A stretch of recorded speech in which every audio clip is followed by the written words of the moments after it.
আপনি কি জানেন সফলা একাদশী পালন করলে এক বছরের তীর্থস্নান, যজ্ঞদান সব একসাথে করার সমান ফল লাভ হয়? আর এই একাদশী এমন এক দিন যেদিন ভগবান বিষ্ণুর কৃপা বর্ষিত হয় সবচেয়ে দ্রুত।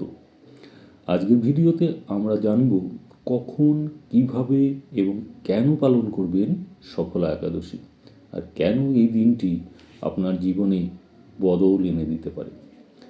নমস্কার বন্ধুরা, সনাতন সত্য ইউটিউব চ্যানেলের নতুন ভিডিওতে আরও একবার আপনাদের প্রত্যেককেই আন্তরিক স্বাগত জানাই। আজকে কথা বলবো ডিসেম্বর মাসের অত্যন্ত শুভ তিথি সফলা একাদশী নিয়ে। যারা নিয়মিত উপবাস করতে পারেন না তাদের জন্যও কিন্তু এই একাদশী অত্যন্ত সহজ এবং ফলপ্রদ বলে শাস্ত্রে বলা হয়েছে। চলুন শুরু করি আজকের পবিত্র আলোচনা। বিশুদ্ধ সিদ্ধান্ত পঞ্জিকা অনুসারে 28শে অগ্রহায়ণ 14ই ডিসেম্বর রবিবার সন্ধ্যা 6টা 50 এই অত্যন্ত পবিত্র সফলা একাদশী তিথি শুরু হবে এবং শেষ হবে পরের দিন সোমবার রাত্রি 9টা 21। যারা উপবাস করবেন তাদের জন্য পালন হবে পরের দিন দুপুরের পরে শাস্ত্র অনুযায়ী। সফলা একাদশীর মাহাত্ম্য সম্পর্কে পুরাণে বলা হয়েছে, এই দিনে উপবাস করলে ভগবান বিষ্ণু স্বয়ং ভক্তের পাপ বিনষ্ট করেন, কর্মের স্থিতি, পরিবারের শান্তি ও মানসিক শক্তি বৃদ্ধি পায়। বছরের মধ্যে করা সব পুণ্যকে সফল করে তোলার জন্যই এর নাম হলো সফলা একাদশী। ব্রহ্মবৈবর্ত পুরাণে আরও বলা হয়, যে ভক্ত ভক্তি এবং নিষ্ঠার সঙ্গে সফলা একাদশী পালন করে তার জীবনে সৌভাগ্য, শান্তি ও সমৃদ্ধি স্থায়ী হয়।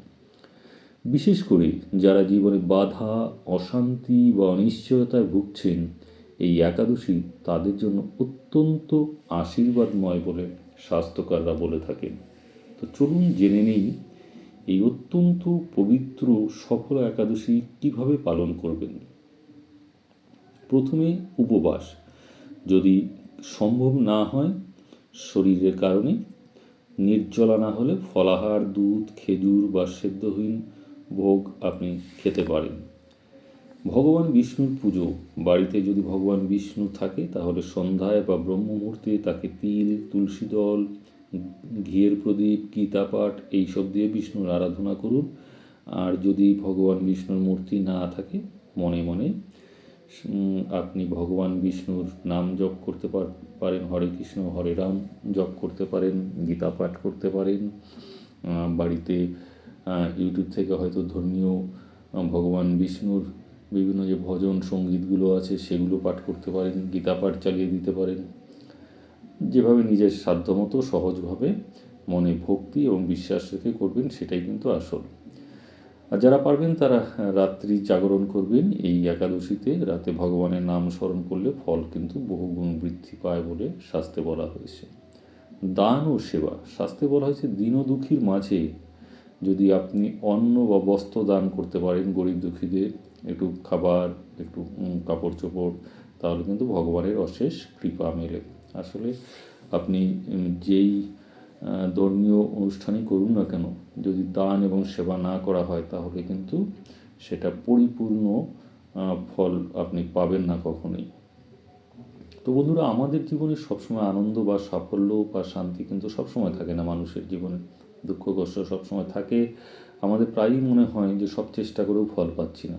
এমন অবস্থায় কিন্তু সফলা একাদশী এমন এক তিথি যা আমাদের অশুভ শক্তি থেকে দূরে রাখে, আমাদের পুণ্যকে সফল করে তোলে, আমাদের জীবনকে অর্থবহ করে তোলে, আমাদের ব্যর্থতাকে দূরে সরিয়ে রাখে। শুধু উপবাস নয়, যেটা বললাম, মনে গভীর ভক্তি, বিশ্বাস, নিয়ম, দান এসবই কিন্তু এই একাদশীর পালনের গুরুত্বপূর্ণ অঙ্গ। তো আপনি যদি এবছর সফল একাদশী পালন করে থাকেন বা করবেন বলে মনে করেন তাহলে কমেন্টে লিখে জানাতে ভুলবেন না। আর ভিডিওটি যদি ভালো লাগে তাহলে বলবো অবশ্যই লাইক করবেন, আপনার বন্ধুবান্ধব আত্মীয় স্বজনের সার্কেলে শেয়ার করুন, আর চ্যানেলটিকে সাবস্ক্রাইব করে অল নোটিফিকেশন বেলটি প্রেস করুন, কারণ এই ধরনের আরও পবিত্র এবং ধর্মীয় ভিডিও নিয়ে আমি আপনাদের সামনে এসে হাজির হব। ততক্ষণের জন্য ভগবান শ্রীহরির কাছে প্রার্থনা জানাই আপনারা প্রত্যেকে ভালো থাকুন, আপনাদের সফলা একাদশী পালন সফল হোক। ধন্যবাদ। জয় শ্রীহরি।